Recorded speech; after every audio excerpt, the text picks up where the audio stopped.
hadirin yang dirahmati Allah Subhanahu wa taala. Selanjutnya marilah sama-sama kita dengarkan mau'izah hasanah yang akan disampaikan oleh guru kita Al-Mukarram Al-Ustadz Haji Ahmad Fikri LC. Kepada beliau waktu dan tempat kami persilakan. Sallallahu ala Muhammad. A'udzu billahi minasy syaithanir rajim. Bismillahirrahmanirrahim. Assalamualaikum warahmatullahi wabarakatuh.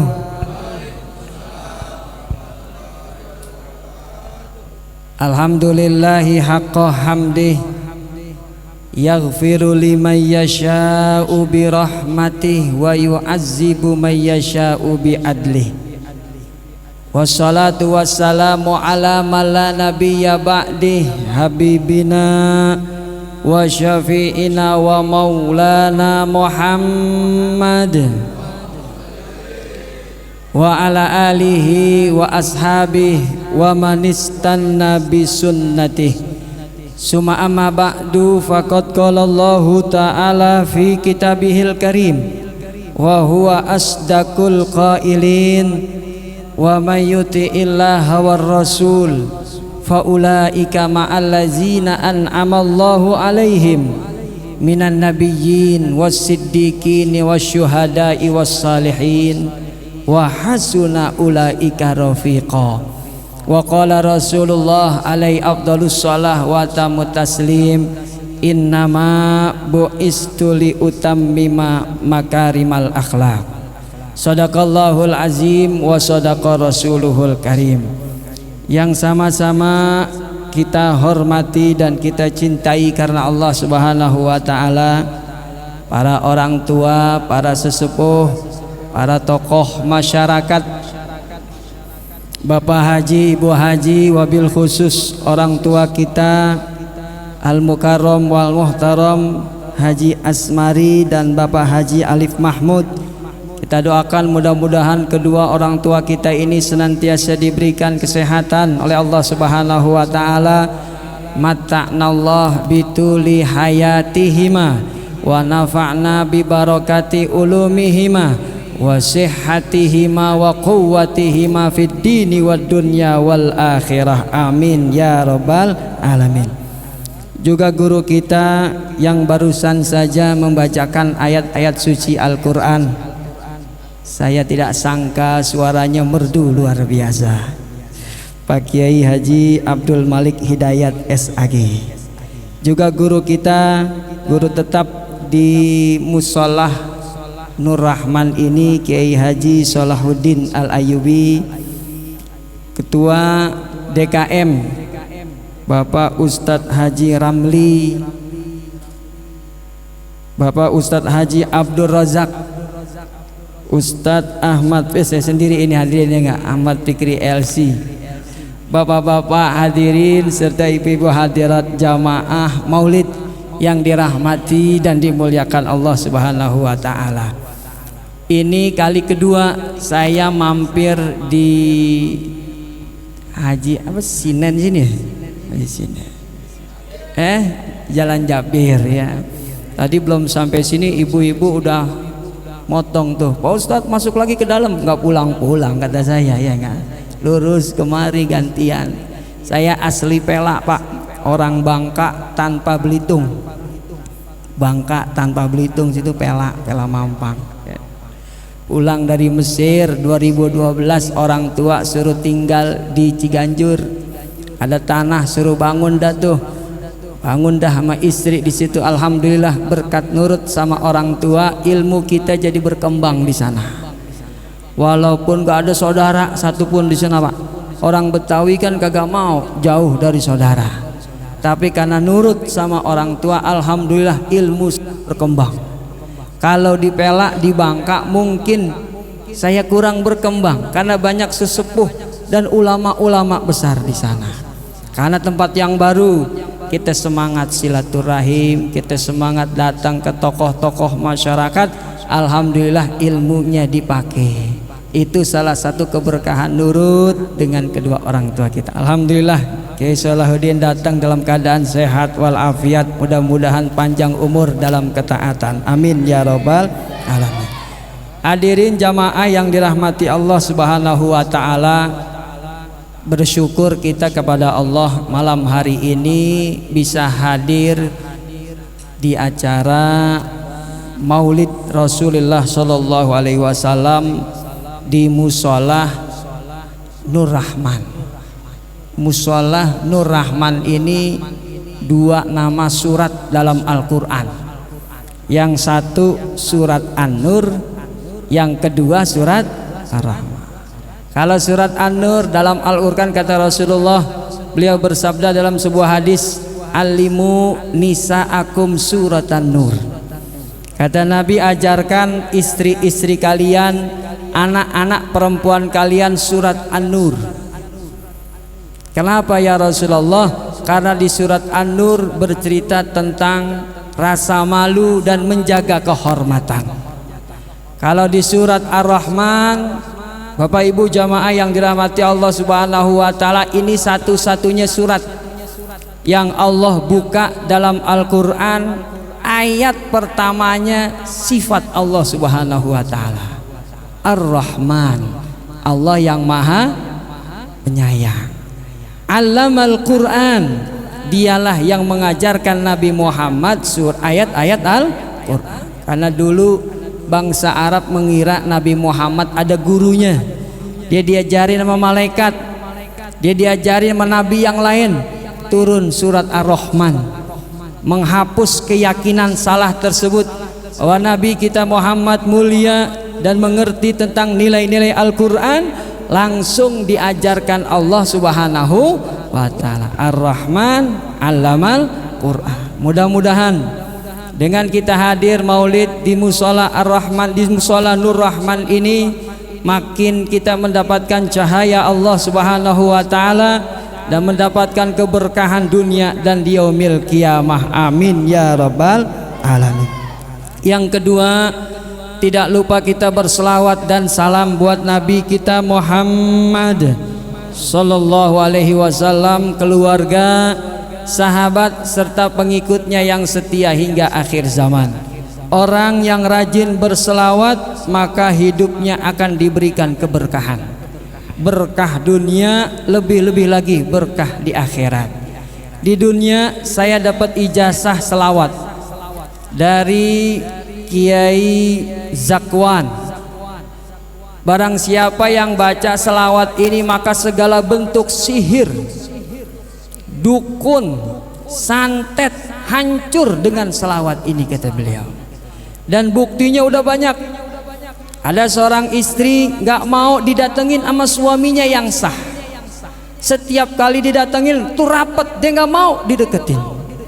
Lalu saya suruh baca salawat ini, alhamdulillah itu istri dapat gangguan sihir, hancur sihirnya, hilang. Ada juga seorang jawara belajar ilmu pendekar, itu berapa kasur, berapa kursi hancur sama dia didudukin.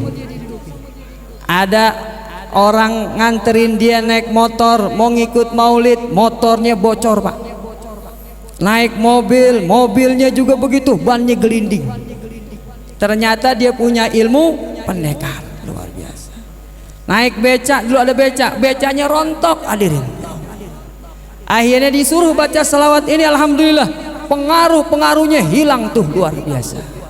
Maka di malam yang penuh dengan keberkahan ini, saya ijazahkan selawat ini kepada seluruh jamaah yang hadir, mudah-mudahan diterima. Selawatnya yang pertama, baca syahadatain 3 kali. Asyhadu alla ilaha illallah wa asyhadu anna muhammadar rasulullah, 3 kali. Yang kedua, istighfar 3 kali. Astaghfirullahalazim, baca 3 kali. Yang terakhir baru selawat kepada Rasulullah, yang pendek saja kata beliau, Allahumma salli ala sayyidina Muhammad wa ala ali sayyidina Muhammad, dibaca 3 kali ya. Syahadatain 3 kali, apalagi istighfar 3 kali, selawat kepada Nabi dan keluarga Nabi sebanyak 3 kali. Saya ijazahkan salawat ini mudah-mudahan bermanfaat dan diterima oleh jamaah semua. Amin ya rabbal alamin. Hadirin jamaah yang dirahmati Allah Subhanahu wa taala. Saya ceramah sampai jam berapa nih pagi? Jam 11. Kuat jam 11 hadirin. 3 yang ingin saya sampaikan di acara Maulid. Yang pertama, manfaat Maulid. Yang kedua, kemuliaan Rasulullah. Yang ketiga, penutup bagaimana sahabat mencintai Rasul sallallahu alaihi wasallam. Mudah-mudahan 3 ini bisa jadi ilmu yang bermanfaat, bisa kita bawa pulang. Amin ya rabbal alamin. Bicara tentang peringatan Maulid Nabi kita Muhammad sallallahu alaihi wasallam, banyak sekali manfaatnya. Salah satunya, peringatan seperti ini mendekatkan kita kepada Allah Subhanahu wa taala. Kita baca zikir, kan begitu tadi. Kita baca selawat, kita baca Quran lagi tadi ya enggak? Puji-pujian Maulid Nabi kita Muhammad sallallahu alaihi wasallam, hadir di rumah Allah Subhanahu wa taala. Ini semua dapat mendekatkan diri kita kepada Allah Subhanahu wa taala. Bahkan di surat Ibrahim ayat ke-6 Allah Subhanahu wa taala secara langsung memerintahkan kita. Perintah berarti hukumnya wajib. Kita diperintahkan Allah untuk memperingati Maulid Nabi kita Muhammad sallallahu alaihi wasallam. Di dalam Al-Qur'an Allah Subhanahu wa taala berfirman, wa zakirhum bi ayyamillah, dan peringatilah oleh kalian hari-hari Allah. Kita disuruh peringatin hari Allah. Hari Allah itu apaan? Kata para ulama tafsir, hari Allah itu adalah hari di mana Allah memberikan nikmat kepada orang-orang yang beriman. Maka hari turunnya Al-Quran itu hari di mana Allah berikan nikmat buat kita. Maka kita peringati hari tersebut dengan malam nuzulul Quran. Hari hijrahnya Nabi dari Mekah menuju kota Madinah. Nabi bukan meninggalkan Mekah tapi diusir. Kalau meninggalkan itu konotasinya buruk. Meninggalkan Mekah, tapi Nabi diusir dari Mekah menuju Madinah. Itu hari di mana Allah berikan kenikmatan, karena di Madinah umat Islam bisa membangun kekuatan baru, negara kecil yang nantinya akan menguasai jazirah Arab secara seluruhnya. Maka hari hijrah Nabi kita peringati dengan peringatan 1 Muharram, tahun baru Islam. Dan kata seorang ulama dari Mesir, hadirin jamaah yang dirahmati Allah Subhanahu wa taala, itu hari-hari Allah banyak. Hari ketika Allah diutus menjadi Rasul, itu hari Allah. Hari ketika Rasulullah SAW menang dalam peristiwa Fathu Makkah, pembebasan kota Makkah, itu juga hari Allah. Dari semua hari-hari Allah ada 1 hari. Kalau ini tidak ada, maka hari-hari yang lain tidak akan kita peringati dalam kehidupan di dunia ini. Tidak lain hari tersebut adalah hari kelahiran Nabi kita Muhammad sallallahu alaihi wasallam. Kalau nggak ada hari milad, maka nggak ada hari hijrah, kata beliau. Maka nggak ada hari malam nuzulul Al-Quran, nggak ada itu semua. Maka ketika kita memperingati hari Allah yang paling mulia dari banyak hari-hari Allah, tidak lain adalah peringatan kelahiran Nabi kita Muhammad sallallahu alaihi wasallam. Ini manfaatnya yang pertama. Dengan kita hadir dan memperingati acara Maulid Nabi Muhammad sallallahu alaihi wasallam, maka makin mendekatkan diri kita kepada Allah Subhanahu wa taala. Amin ya rabbal alamin. Yang kedua, peringatan Maulid Nabi kita Muhammad sallallahu alaihi wasallam bermanfaat buat kita makin dekat dengan Rasul sallallahu alaihi wasallam. Kalau tadi deketin kita dengan Allah, maka yang kedua mendekatkan kita dengan Rasulullah Sallallahu Alaihi Wasallam. Harus seimbang. Ada Allah, ada Muhammad. Makanya di pintu surga tertulis lafaz Allah dan lafaz Muhammad Rasul. Itu bukan kemusyrikan. Kalau kata orang Salafi, menggandengkan Allah dengan Nabi Muhammad syirik. Tidak, ya. Kita meletakkan Nabi Muhammad di samping Allah Subhanahu wa taala bukan kemusyrikan, karena Allah sendiri yang meletakkan namanya di pintu surga bersanding dengan Nabi Muhammad sallallahu alaihi wasallam. Bukan musyrik. Menunjukkan Nabi Muhammad mulia kedudukannya di sisi Allah Subhanahu wa taala. Lalu kita bangun masjid, kita ngambil barokah. Ada Allah, ada musolanya, ada Allahnya nggak? Ada nih Allah. Muhammadnya mana? Kalau Muhammadnya nggak ada, kurang, berarti nggak seimbang. Oh gitu. Ada Allahnya itu, berarti sininya harus Muhammad, begitu seimbang. Biar masjid kita tambah berkah. Kita punya rumah kan begitu kadang. Kita bikin bingkai, Allah bagus. Kalau satu doang nggak seimbang. Bikin lagi yang satu lagi, Muhammad Rasul, mengambil keberkahan dari lafaz Allah dan Muhammad seperti yang ditulis Allah di pintu surga. Allah Jalla Jalaluh, Muhammad abduhu wa rasul. Nah, itu kita ngambil keberkahan, ya. Ada Allah, ada Muhammad di setiap bangunan yang kita pengen rumah tersebut, bangunan tersebut mendatangkan keberkahan. Ya Allahnya ada banyak tuh, Allah gede tuh, Allahu la ilaha illa huwal hayyul qayyum. Muhammadnya saya belum lihat nih. Ada jamaah lihat tulisan Muhammad? Saya nggak pakai kacamata soalnya. Ada hitam sini. Oh, ketutupan. Ya alhamdulillah, alhamdulillah. Ada tulisan juga Nabi kita Muhammad sallallahu alaihi. Ini acara Maulid manfaat yang kedua, mendekatkan kita kepada Rasul sallallahu alaihi wasallam. Bukan untuk mengingat Nabi, enggak.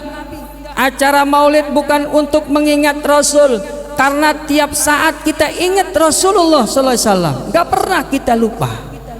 Manfaat dibalik peringatan Maulid Nabi untuk tambah kenal kita dengan Rasulullah sallallahu alaihi wasallam. Di Quran, Bapak Ibu jamaah yang dirahmati Allah Subhanahu wa taala, Nabi kita Muhammad disebut punya dua nama. Yang satu namanya Ahmad, yang satu namanya Muhammad. Paling banyak disebut namanya Muhammad, tapi ada juga disebut dalam satu ayat surat As-Saff ayat ke-6, nama beliau juga punya nama Ahmad. Wa mubasysyiran bi rasuli ya'ti mim ba'di ismuhu Ahmad, kata Allah. Nabi Isa berkata akan datang seorang Rasul yang memberikan kabar gembira dan peringatan buat kalian, namanya yaitu Ahmad. Gitu. Diplesetin sama aliran sesat Mirza Ghulam Ahmad. Dia mengaku Nabi, setelah Nabi Isa namanya Ahmad. Ya ini saya nabinya, Mirza Ghulam Ahmad. Aliran sesatnya namanya Ahmadiyah. Ada nggak di kampung kita Ahmadiyah? Ada ya. Nah, di mana tuh ya? Di dekat Jalan Jeruk, Jagakarsa, rumah saya hadirinnya nggak? Di Jakarta ada tuh Ahmadiyah di situ. Ya dekat Masjid Biru. Jangan salah masuk. Kalau salah masuk, masuk ke Ahmadiyah. Ya, Mirza Ghulam Ahmad. Bapak Ibu jamaah yang dirahmati Allah Subhanahu wa taala, tahu nggak bedanya Muhammad dengan Ahmad? Apa itu? Siapa yang jawab tuh? Anak kecil yang jawab. Ada yang bisa jawab? Apa bedanya Ahmad sama Muhammad? Bu, tahu apa enggak, Bu? Nabi punya nama di Quran, yang pertama namanya paling banyak disebut Muhammad, ada yang kedua Ahmad. Apa bedanya Muhammad dengan Ahmad? Itu dari sumber kata yang sama, alhamdu, artinya terpuji. Tapi bahasa Arab, mohon maaf, satu-satunya bahasa yang gak punya sinonim itu bahasa Arab. Persamaan kata itu haram dalam bahasa Arab. Muhammad terpuji dalam Indonesia, Ahmad terpuji juga dalam Indonesia. Karena bahasa kita mengenal istilah sinonim, persamaan kata. Kalau bahasa Arab tiap kata itu memiliki perbedaan. Sayangnya di Indonesia tidak sebagus bahasa Arab. Kadang-kadang ada satu kalimat dalam bahasa Arab, bahasa Indonesianya kagak ada. Contoh kafun. Dalam bahasa Arab kita kalau tayamum disuruh pakai kafun. Kafun dalam bahasa Indonesia diartikan telapak tangan. Telapak tangan tuh kafun dalam bahasa Indonesia. Padahal dalam bahasa Arab kafun itu depan sama belakang. Ini depan sama telapak tangan sama punggung. Bahasa Indonesianya ada nggak kafun? Ada. Kalau dibilang telapak tangan sini doang. Tapi kalau kafun depan sama itu nggak ada bahasa Indonesia yang tepat. Pergelangan sini pergelangan. Punggung telapak dan telapak tangan itu dalam bahasa Arab kafun bahasa Arabnya. Nah begitu juga Ahmad dan Muhammad, Nabi kita Muhammad sallallahu alaihi wasallam punya arti yang berbeda. Nanti saya artikan, saya jelasin dalam tafsirnya. Kalau Muhammad itu terpuji karena akhlaknya sesama manusia, itu Muhammad. Kalau Ahmad terpuji karena ibadah sehari-harinya.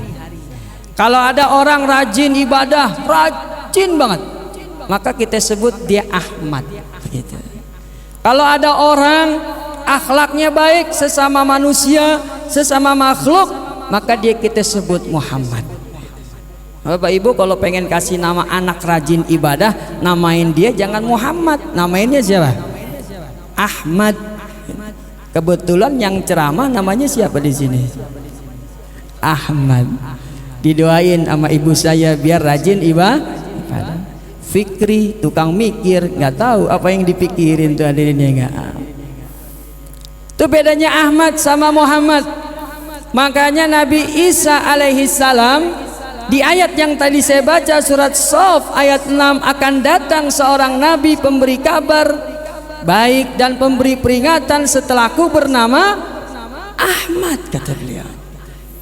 Kenapa Ahmad wahai Nabi Isa?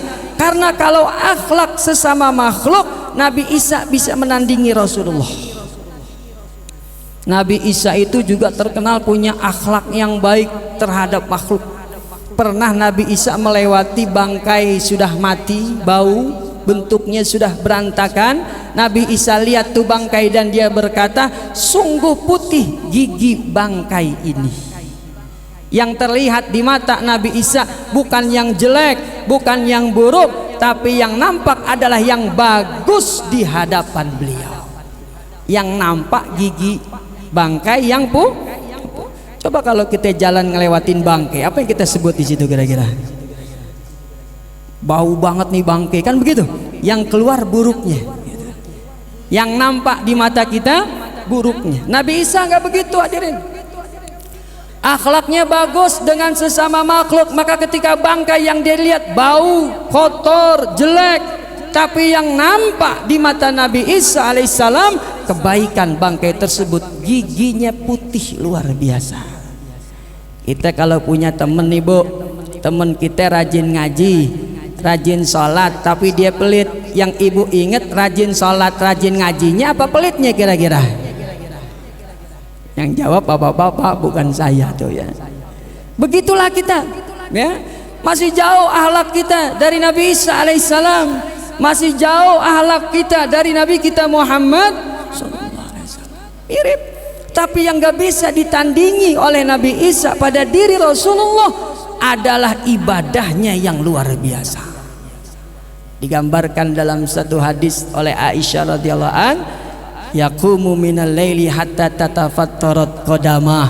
Nabi Muhammad kalau sholat malam kakinya sampai bengkak-bengkak, saking lamanya ini jamaah musola Nur Rahman dan masjid apa yang depan masjid apa, Nurul Falah. Saya dengar kalau sholat malam juga ada yang kakinya bengkak luar biasa, bukan karena kelamaan asam urat ataunya ya enggak. Gak bisa ditandingin oleh Nabi Isa alaihissalam dalam urusan ibadah. Maka keluar lewat lisan Nabi Isa, namanya bukan Muhammad, namanya Ahmad, rajin ibadah.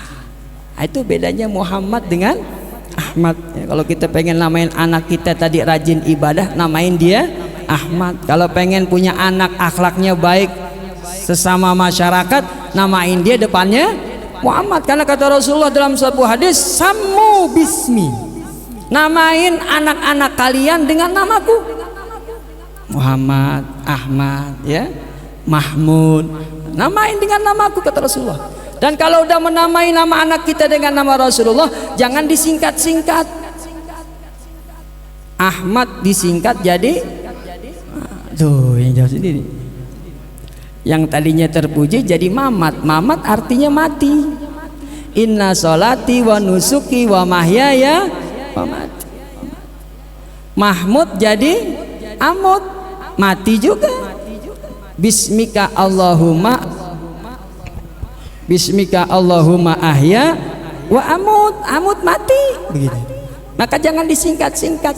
Kalau udah namain nama Ahmad, panggil dia Ahmad. Kalau Muhammad, panggil dia Muhammad. Jangan Mamat, jangan Amut, jangan yang lainnya. Wala tukannu bikunyati. Tapi di ujung hadis Nabi melarang, jangan kalian punya kunyah.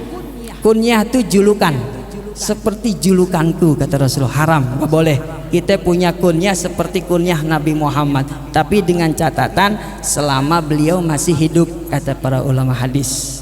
Apa kunyah Rasulullah? Kunyah Rasulullah itu Abul Qasim. Julukan Nabi Abul Qasim artinya Abu Bapak. Qasim itu putra Nabi yang pertama, namanya Qasim. Makanya ada lagunya kan, ya Abul Qasimi, ya Abaz Zahrai, ya Jaddal Husaini, ya Habibi, ya salam alaika. Itu kunyah Nabi Abul Qasim. Nabi melarang karena waktu Nabi jalan berbarengan sama orang yang namanya Abul Qasim juga. Ada sahabat yang panggil, Abul Qasim. Nabi nengok, bukan Rasulullah, itu teman saya juga Abul Qasim julukannya. Nabi marah, namain dengan namaku, tapi jangan julukannya seperti julukan aku. Gak boleh namain Abul Qasim. Orang Arab Pak, kalau punya anak laki pertama dijadiin julukan. Anak laki pertama kita namanya siapa? Fakih. Maka kita dijulukin Abu Fakih gitu. Depannya Abu, selanjutnya anak kita yang pertama laki. Begitu tuh orang Arab. Namanya siapa anak lakinya? Tambahin Abu Ahmad, Abu Muhammad. Karena Rasulullah anak laki pertamanya Qasim, maka beliau jadi Abul Qasim. Ali bin Abi Thalib punya julukan Abul Hasan karena punya anak yang pertama namanya Hasan. Tapi Nabi panggil dia Abu Turab begitu. Ya Abu Turab, dalam hadis Ali dipanggil begitu. Abu bapak, Turab artinya tanah. Kenapa Ali dipanggil Abu Turab? Karena kalau tidur pipinya bangun ada bekas pasir-pasir tanah. Tidur di masjid Rasulullah tuh Ali, kalau bangun pipinya ada bekas-bekas tanah pasir, makanya dipanggil sama Nabi Abu Turab, bapaknya tanah. Itu Ali begitu dipanggil bapaknya tanah sama Nabi, dia komentar, saya punya julukan bagus Abul Hasan, tapi Nabi memberikan julukan kepadaku Abu Turab, itu jauh lebih aku cintai daripada dengan Abul Hasan. Saking cintanya kepada Rasulullah. Ada sahabat yang dijulukin Abu Bakroh, bukan Abu Bakar, Abu Bakroh. Abu artinya bapak, Bakroh artinya kerekan sumur. Kita kalau mau ngambil air kan dulu pakai sumur tuh Pak ya, itu namanya Bakroh dalam bahasa Arab. Kenapa dia disebut Abu Bakroh? Karena masuk Islamnya pakai kerekan sumur begitu. Turun dari istana kafir Pak, Ada istana kafir lagi perang sama Rasulullah, tiba-tiba ada laki-laki turun pakai kerekan sumur, lari ke hadapan Rasulullah, masuk Islam. Kata Nabi, Anda bapaknya kerekan sumur. Begitu Abu Bakar. Tapi mereka senang karena yang namain Abu Bakar siapa? Rasulullah. Nabi yang sangat mulia di sisi Allah Subhanahu wa taala. Ini malam manfaatnya kita makin dekat dengan Rasulullah sallallahu alaihi wasallam karena makin mengenal tentang diri Nabi kita Muhammad sallallahu alaihi wasallam. Yang kedua, tentang kemuliaan Rasul sallallahu alaihi wasallam. Kalau tadi di Quran Nabi disebutin punya nama dua, Muhammad dan Ahmad. Dikaji tuh sama seorang ulama dari Libanon, namanya Dr. Zaki Al-Lubnan. Judul kitabnya Zikrun Nabi fil Quran. Allah menyebut nama Nabi Muhammad di dalam Al-Quran. Itu ternyata dihitung dari awal surat Al-Fatihah sampai An-Nas ada 2654 nama Nabi Muhammad disebut dalam Al-Quran. 2650. Kalau bapak-bapak ibu nggak percaya, hitung aja sendiri dah di rumah ya. Muhammad disebut di Quran 2654 kali. Dari 114 surat, hanya 8 surat kata beliau ditemukan tidak ada ditujukan kepada Rasulullah Shallallahu Alaihi Wasallam. Sisanya itu berarti berapa tuh sisanya? 106 surat, semua itu mengandung nama atau pribadi Rasulullah Shallallahu Alaihi Wasallam. Surat Al-Ikhlas, Qul, katakan ya Muhammad, ada di situ ya kan? Surat An-Nasr, Iza jaa nasrullahi wal fatah wa ra'aita, dan kamu melihat. Siapa kamunya itu? Nabi Muhammad sallallahu alaihi. Cuma 8 kata beliau. Ada 8 surat yang enggak menyebut nama Nabi Muhammad sallallahu alaihi wasallam. Sisanya itu semua surat Al-Qur'an mengandung nama Nabi kita Muhammad sallallahu alaihi wasallam. Dan yang menariknya kata beliau, itu kadang-kadang ketika Allah menyebutkan nama Nabi Muhammad SAW dalam Al-Quran, anggota tubuh beliau disebutin secara rinci. Kadang Allah sebutin dadanya, alam nashrah laka dada. Kadang punggungnya disebutin, wa wada'na anka dzikrak alladzi anqadha dhahrak, punggung Rasulullah. Mata Nabi juga disebutkan, wala ta'du ainaka anhum turidu zinatal hayatid dunya. Jangan kamu berpaling ya Muhammad ke orang kaya dan meninggalkan orang miskin demi kenikmatan dunia. Nabi disinggung di ayat ini ketika peristiwa Rasulullah bertemu dengan Abdullah bin Ummi Maktum. Dia lebih memilih tokoh-tokoh kafir daripada Abdullah bin Ummi Maktum. Itu ayatnya termasuk ain, mata Rasulullah SAW. Wajah Nabi juga disebut dalam Al-Quran. Surat Al-Baqarah juz kedua, qad nara taqalluba wajhika fis sama.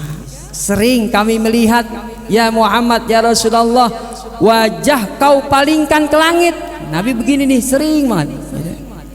Berapa kali di luar rumah beliau begini lagi ngelihat ke langit, nggak ada yang terucap, mulutnya diam aja mingkem, matanya ngelihat ke atas langit, tapi hatinya berbisik, ya Allah, jadikanlah kiblat salat umatku yang awalnya menghadap Masjidil Haram, kau pindahkan ke Masjidil Aqsa.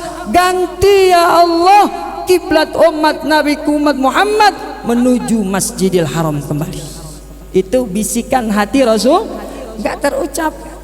Itu kata para ulama tafsir, nggak terucap saja doa Nabi diijabah oleh Allah Subhanahu wa taala. Lanjutan ayatnya kan, falanuwalliyannaka kiblatan, akan aku kembalikan kiblat umatmu ya Muhammad dari Masjidil Aqsa menuju Masjidil Haram tardoha, yang penting engkau redho ya Muhammad ya Rasulullah. Ini ayat kata para ulama, kalau kita yang orang awam kan mencari redho Allah, bener gak? Allahumma inna nas'aluka ridho kawal, ya Allah kami memohon redhomu. Tapi kalau di ayat ini kebalikan, justru Allah yang pengen Nabi redho, bukan Nabi mencari ridho Allah. Allah pengen tardoha, agar engkau redho ya Muhammad, agar engkau senang, maka ku kembalikan kiblat dari Masjidil Aqsa menuju Masjidil Haram. Kita kan kebalikan, kedudukan kita jauh. Kalau Allah yang penting Nabi redho. Bahkan nanti di yaumil kiamah, bukan di dunia saja, ada satu hadis, ini jaminan besar buat kita umat Nabi Muhammad. Ketika Nabi meninggal dunia, detik-detik terakhir beliau memikirkan kita umatnya, maka Allah Subhanahu wa taala utus malaikat Jibril. Kenapa dia bersedih? Didapati bahwa Rasul khawatir kepada umatnya setelah beliau meninggal dunia.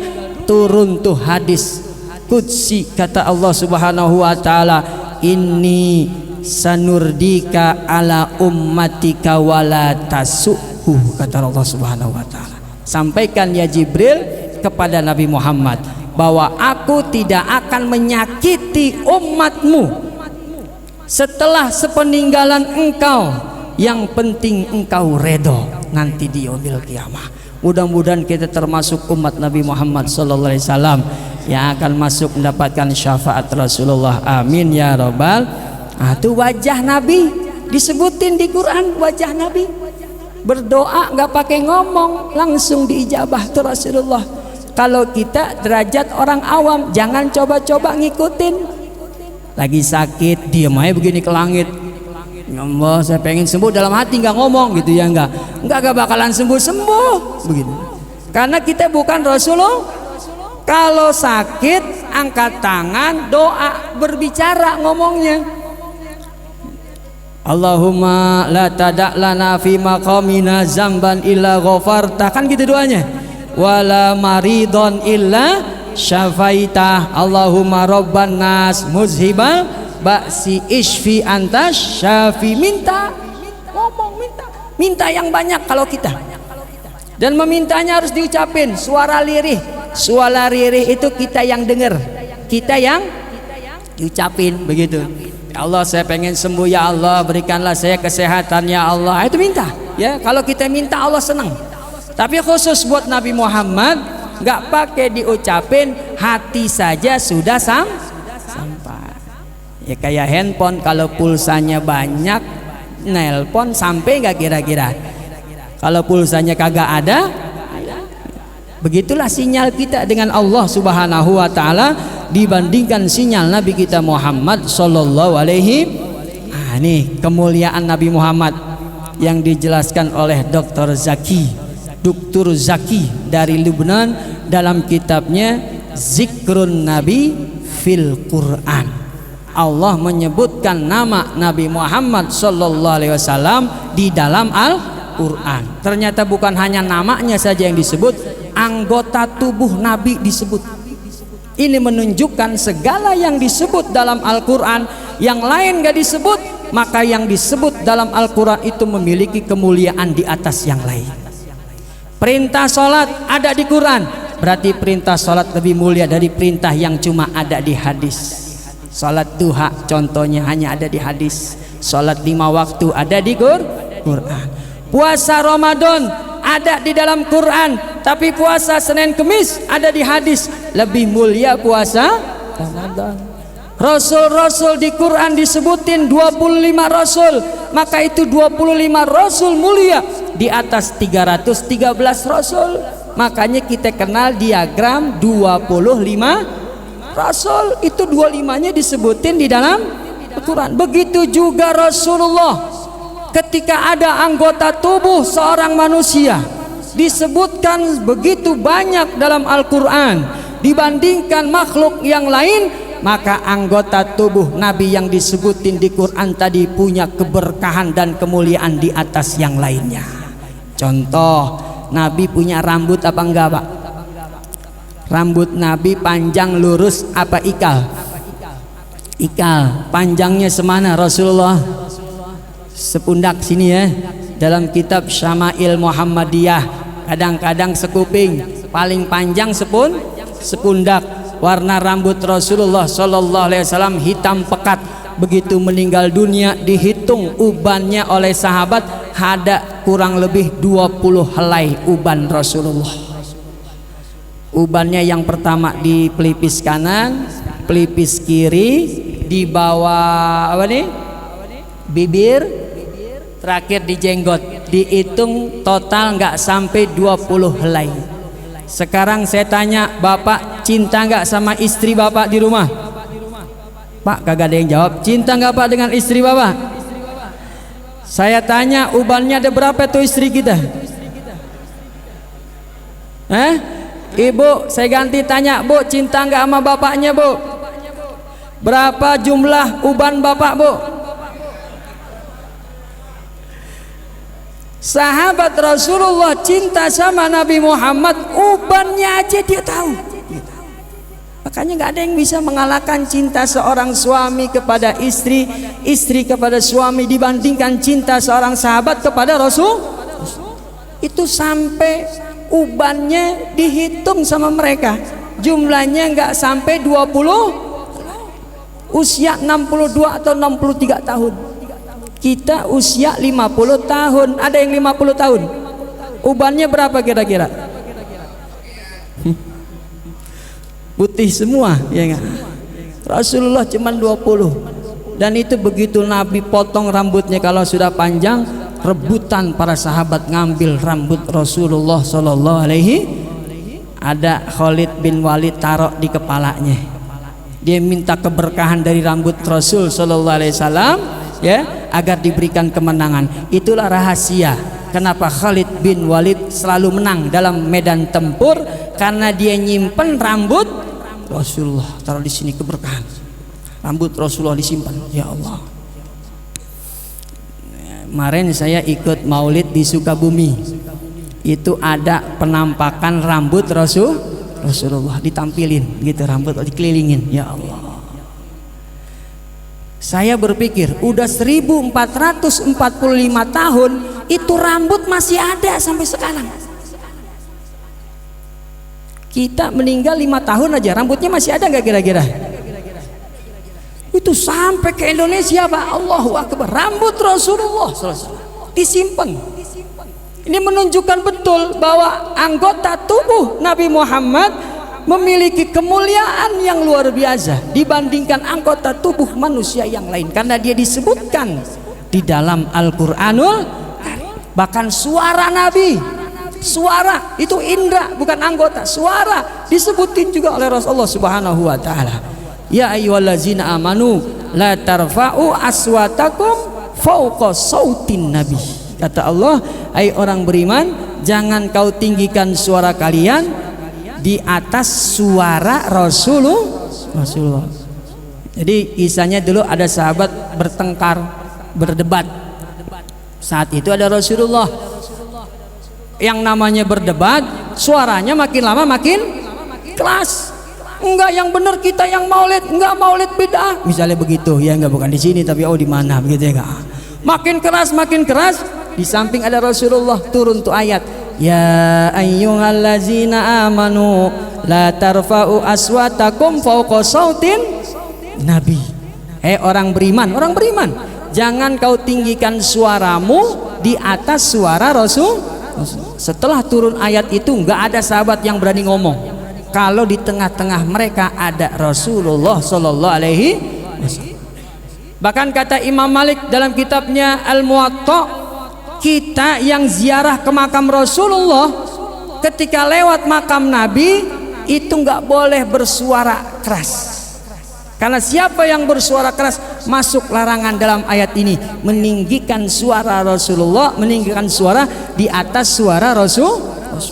Jadi nanti kalau kita umroh, kita haji, lewat tuh ke makam Rasul sallallahu alaihi wasallam, jangan tinggikan suara kita. Walaupun Nabi udah meninggal dikubur. Pesan Allah dalam ayat ini, Jangan kalian meninggikan suara kalian di atas suara Rasulullah Shallallahu Alaihi Wasallam. Nah, ini kemuliaan Nabi kita Muhammad Shallallahu Alaihi Wasallam dikupas oleh Dr. Zaki dalam kitabnya Zikrul Nabi fil Quranil Karim. Yang terakhir, kemuliaan Rasul Shallallahu Alaihi Wasallam itu kalau kita buka Al-Quran, banyak Allah bersumpah atas nama malaikat, banyak ayat bersumpah, Allah bersumpah atas nama alam semesta. Tapi nggak ada ayat Allah bersumpah atas nama seorang manusia, karena yang namanya manusia itu tempatnya lalai dan lupa. Maka Arab bilang sumiyal insan lin nisyan, dinamain manusia karena sering lupa, begitu. Yang sholat maghrib di rumah nggak berjamaah, kadang-kadang lupa udah 2 apa 3, betul apa enggak kira-kira? Sering lupa. Atau yang pagi hari nggak bikin dosa, malam dia berbuat dosa, itu manusia. Makanya Allah nggak mau bersumpah demi manusia, nggak mau, karena Allah tahu manusia itu tempatnya lupa. Beda dengan malaikat, kalau aku perintahkan A, dia kerjakan A sampai hari kiamat. Kalau aku perintahkan sujud, sujud tuh malaikat sampai hari kiamat. Aku perintahkan dia zikir, zikir sampai hari kiamat. Maka Allah bersumpah atas nama malaikat, di antaranya surat An-Nazi'at, wan nazi'ati, itu malaikat. Demi malaikat yang mencabut nyawa dengan keras, yaitu orang-orang kafir, bukan kita. Ayat keduanya baru buat kita, wan nasyitati, demi malaikat yang mencabut nyawa dengan lembut, seperti mencabut rambut di tepung, gitu, dengan lembut. Itu ruh orang-orang yang beriman. Mudah-mudahan kita termasuk di dalamnya. Amin ya rabbal alamin. Kayak Allah bersumpah dengan nama malaikat. Begitu juga dengan alam semesta yang tunduk patuh kepada Allah.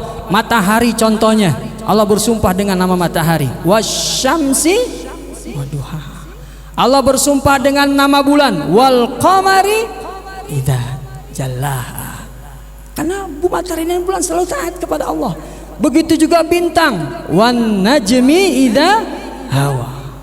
Belum pernah, kata beliau, ayat Allah bersumpah atas nama manusia, karena manusia tempatnya lalai dan lupa. Tapi begitu ada seorang manusia yang dijadikan Allah Subhanahu wa taala sebagai rasul yang terakhir, satu-satunya lahir di jazirah Arab, dialah Nabi kita Muhammad sallallahu alaihi wasallam. Ada ayat di surat Al-Hijr ayat 72, Allah bersumpah atas nama Nabi Muhammad sallallahu alaihi wasallam. Ayatnya berbunyi la amruka.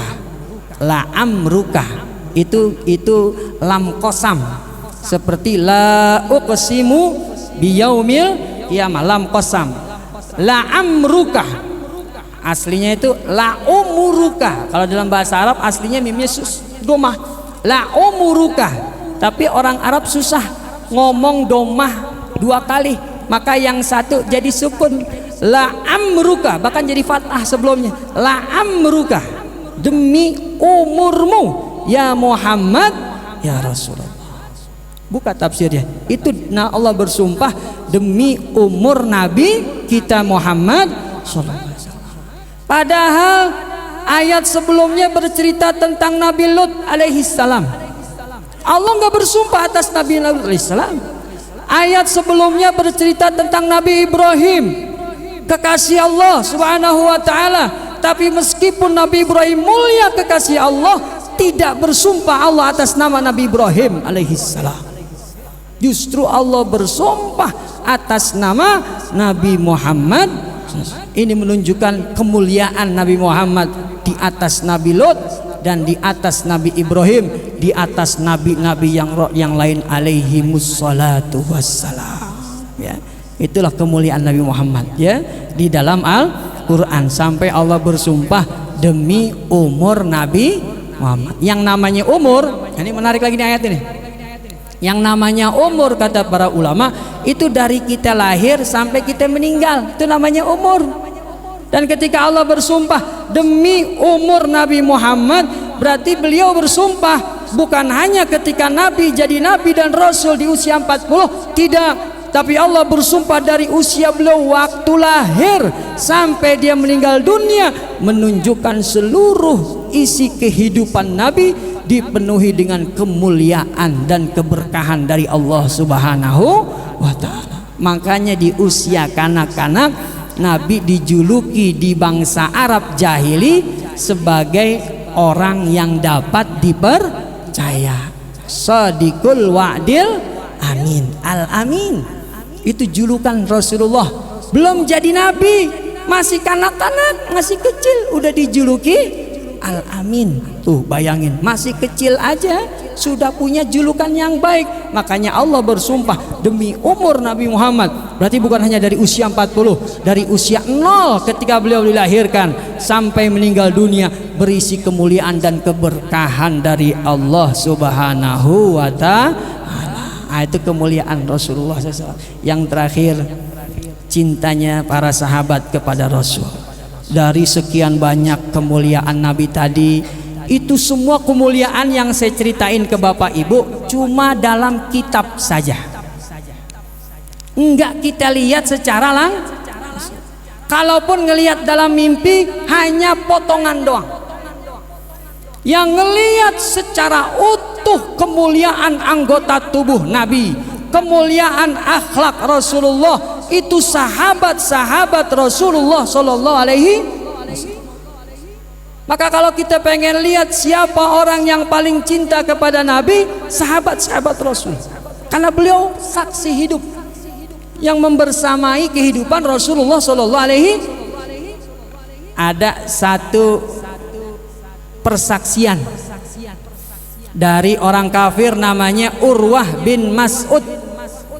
Beliau ini orang kafir yang sering dikirim oleh kafir Quraisy untuk bernegosiasi ke kerajaan-kerajaan sekitar Jazirah Arab.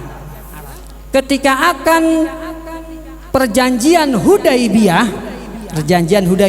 perjanjian damai, itu orang kafir mengutus Urwah bin Mas'ud agar keinginan Quraisy dimenangkan, keinginan sahabat-sahabat Nabi kalah di perjanjian Hudaybiyah.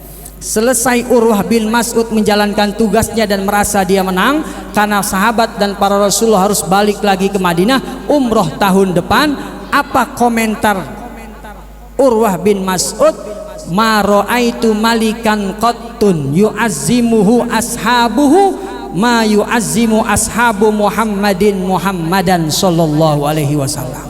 Kata Urwah, saya sering ngelihat raja-raja itu dimuliakan oleh pengikutnya, tapi belum pernah saya melihat ada orang memuliakan orang lain seperti sahabat-sahabat Nabi memuliakan Rasulullah Sallallahu Alaihi, sangat memuliakan. Ada kisah yang sering kita dengar bagaimana cintanya sahabat kepada Rasulullah SAW. Beliaulah yang bernama sahabat Nabi yang paling cinta kepada Rasulullah SAW, ya, namanya Maula Rasul SAW.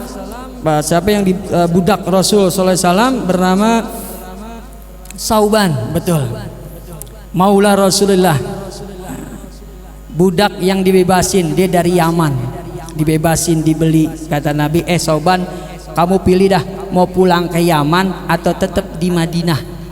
Kata Sauban, saya mendingan di Madinah bersama engkau ya Rasulullah. Dia nggak mau tuh sama keluarganya, dia nggak mau ngumpul sama anak istrinya, dia pilih berkumpul dengan Rasul. Makanya Sauban termasuk orang yang paling cinta kepada Rasulullah SAW. Satu hari Sauban kulitnya berubah warnanya, kurus tubuhnya juga. Akhirnya ditanya sama Rasulullah SAW, singkat cerita, Abi kamarodun, Abi kawajaun ya Sauban, nih kamu kenapa badannya makin lama makin kurus, wajahmu berubah warna, apakah kamu sakit ya Sauban? Tanya Rasulullah SAW. Kata Sauban, ma biyadurrun wala wajaun ya Rasulullah, saya baik-baik aja ya Rasul, saya nggak sakit, saya nggak tertular virus atau bakteri. walakinni ashtaqu ilaika. Kata Sauban, yang bikin saya kurus dan berubah warna ini karena rindu kepadamu ya Rasulullah, padahal tadi kita baru bertemu, kata Sauban. Baru misah sebentar udah rindu dengan Rasulullah SAW. Ya Allah. Dan yang paling berat, kata Sauban, kalau aku ingat kematian ya Rasulullah, kalau aku meninggal dunia, aku khawatir derajatmu tinggi di sisi Allah, sedangkan derajatku jauh daripada engkau ya Rasulullah. Aku takut di yaumil qiyamah gak bisa bertemu dengan engkau ya Rasulullah. Nabi dengar sahabatnya begitu sayang, begitu cinta, begitu hormat kepada Rasul sallallahu alaihi wasallam, beliau diam gak bisa jawab. Beliau diam gak bisa jawab. Ya Allah. Kita kadang rindu sama Nabi sampai nangis doang, Pak. Rindu sama Rasulullah sampai nangis. Dibacain tuh maulid dibai, barzanji, kadang-kadang kita terhanyut dengan kalimat-kalimatnya yang bagus, akhirnya meneteskan air biasa. Rindu sama Nabi netesin air mata. Yang gak biasa nih Sauban, rindu sama Rasulullah bukan hanya tetesan air mata yang keluar, tapi dia sampai jatuh sakit. Ya Allah, sampai kurus, mikirin nanti kalau meninggal dunia bisa nggak bersama lagi dengan Rasulullah Sallallahu Alaihi Wasallam. Ya Allah, Nabi diem, nggak bisa jawab.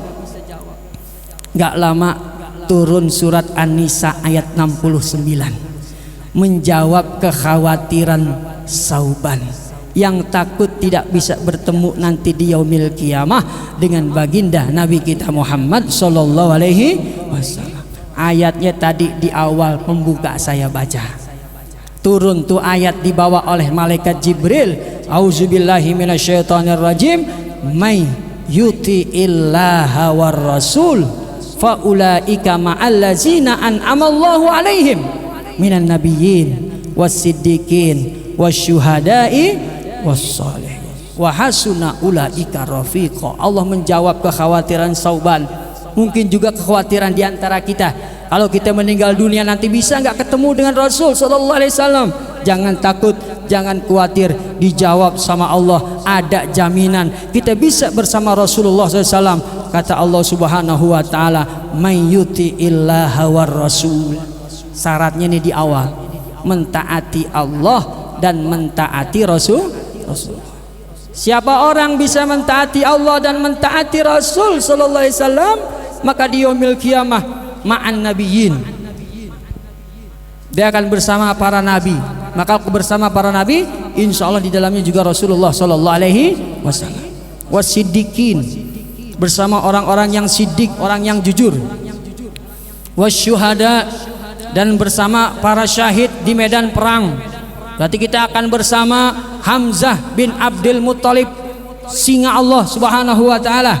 Kita akan juga bersama Khalid bin Walid, Saifullahil Maslul, pedang Allah yang terhunus, jaminan dari Allah Subhanahu wa Ta'ala. Siapa yang taat kepada Allah, taat kepada Rasulnya, bersama para nabi, bersama para syuhada, bersama orang-orang soleh, man nabiyyin wasiddiqin wasyuhada'i wassalihin. Yang keempat, bersama orang-orang soleh. Di ujung ayat, wa hasuna ulaika rafiq. Ini kalimat takjub. Wa hasuna ulaika rafiq. Alangkah indahnya pertemanan, kedekatan nanti di yaumil qiyamah bersama para nabi, bersama para siddiqin, bersama para syuhada, dan bersama para sholihin. Syaratnya tadi di awal ayat, mentaati Allah dan mentaati Rasulullah. Nah, inilah ya ceramah maulid malam hari ini, mudah-mudahan ada manfaatnya ya. Kalau kita diminta tadi di akhir ayat mentaati Allah dan mentaati Rasulullah SAW, maka di bulan Rabiul Awal ini ada sunnah yang harus kita perbanyak. Kalau kita benar mentaati Allah dan Rasulnya, hidupkan sunnah Nabi, di Rabiul Awal ini kita diminta untuk memperbanyak selawat kepada Rasulullah SAW ya.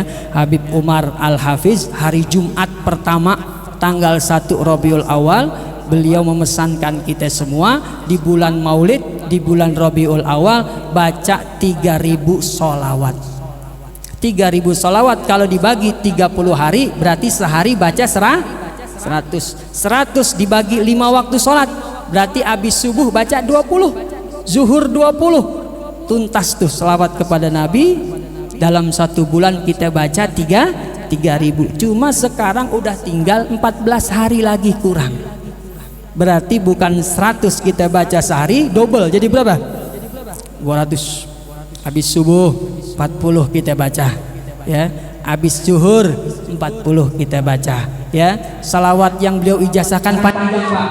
Allahumma ya khairan nasirin, nas'aluka an tusalliya wa tusallima ala abdika habibika sayyidina Muhammadin sallallahu alaihi wasallam salatan biha tansuru biha nabiyyin wa tahfazu biha kama hafizta bihi zikra yaqumi yamatin.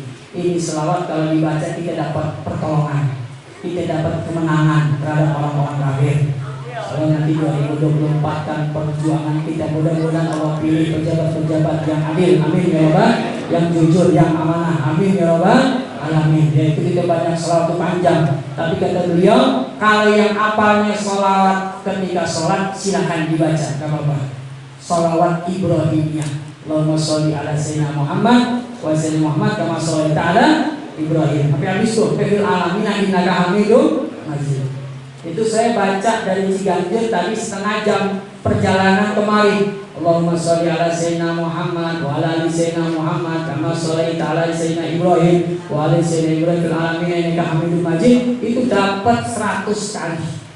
Setengah jam duduk 100 kali. Ya, apalagi kalau yang berangkat ke kantornya macet sejam lebih, berarti dia bisa baca 300. Ya, bagi yang bisa mendapatkan rahmat maka 3000 sholawat di bulan Rabiul Awal udah untuk kita jalankan. Mudah-mudahan amin ya Rabbal alamin. Demikian dari saya, mohon maaf bila mana ada kekurangan dan kesalahan. Hadanallahu wa iyyakum ajmain. Assalamualaikum warahmatullahi wabarakatuh.